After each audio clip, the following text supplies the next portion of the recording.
المسلة المصرية في باريس، والمعروفة باسم مسلة الكونكورد، هي واحدة من أشهر المسلات الفرعونية في العالم.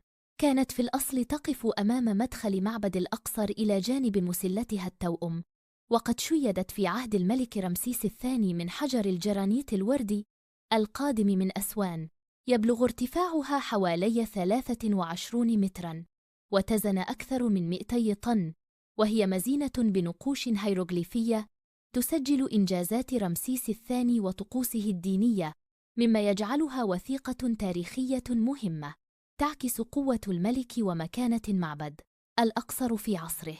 في عام 1833 أهديت المسلة إلى فرنسا في عهد محمد علي باشا كنوع من تعزيز العلاقات السياسية بين الجانبين.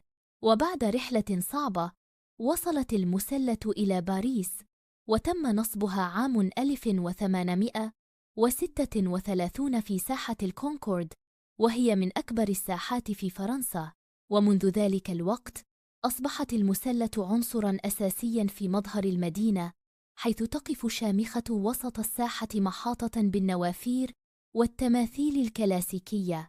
ورغم نقلها من موطنها الأصلي، لا تزال المسلة تحافظ على رونقها الفرعوني، وتعد أول وأقدم أثر مصري وصل إلى قلب أوروبا بهذا الحجم.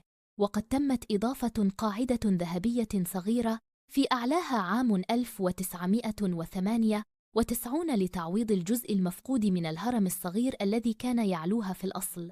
اليوم يزور ملايين السياح المسلة سنوياً، ويقفون أمام نقوشها المتقنة التي تحمل روح الحضارة المصرية القديمة، لتظل شاهداً على تاريخ الفراعنة وعلاقتهم بالعالم، ورمزاً يجمع بين التراث المصري والمشهد الحضاري لباريس.